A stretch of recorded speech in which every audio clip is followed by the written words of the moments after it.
Okay guys, we just got ourselves a Reef Octopus classic skimmer. It's an NW110-6520B. Okay. Definitely supposed to be a nice quality unit. It's been around for a very long time. Okay.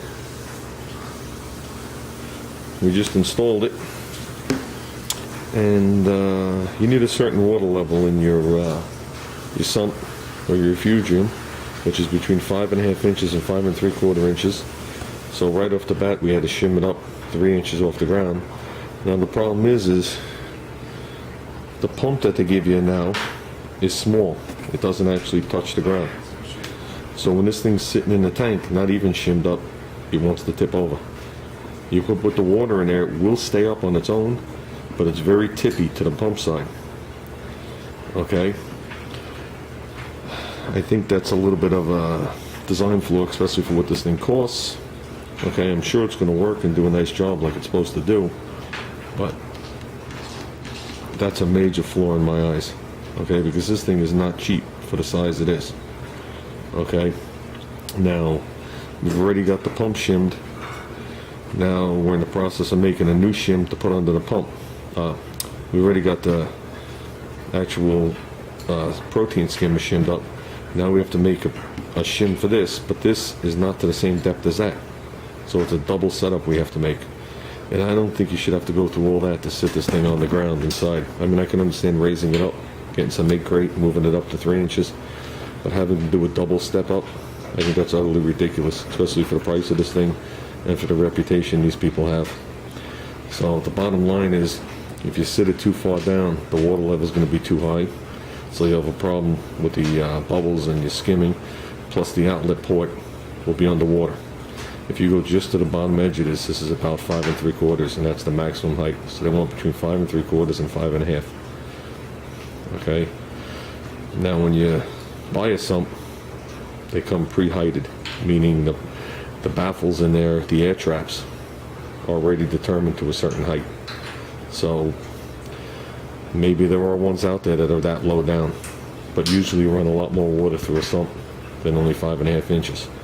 Okay, I think the one we have now is 8.5 inches, 8 3/4 inches. That's why we had to shim it up to 3 inches. You got to get some volume through there, or the pump will suck dry. So, and something, especially something this big, they're rated for 110 gallons, I think it was. You know what I mean? So 130 gallons, I'm sorry. 130 gallons, you need a pretty big pump. So if you're running 5.5 inches, you know what I mean, there's a good chance you're gonna suck your sump dry. So definitely gonna place a call and ask them what the deal is with this, because there's definitely a redesigned pump. And it looks like they sell an updated pump.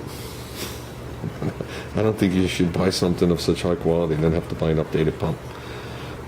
So we were looking at other brands. I think one of the ones we were interested in was one of the CAD lights, and they have basically a similar system, but they take the pump and they put it on the bottom underneath it. Okay, so the weight's right dead center. The last one we had the tubes coming over, and it actually sat over the baffles or the bubble traps.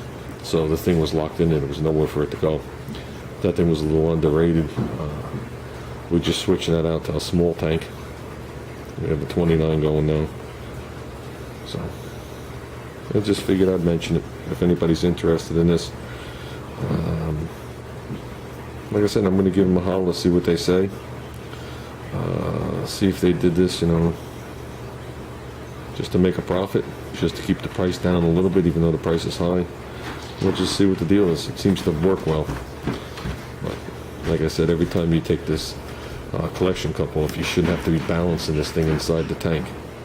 You know what I mean? It should just be a simple process. Take it on and take it off. Take it on and take it off, like the last one that we used for a long time. So, well, that's it, guys. That's my basic review on the Reef Octopus. NW110-6520B.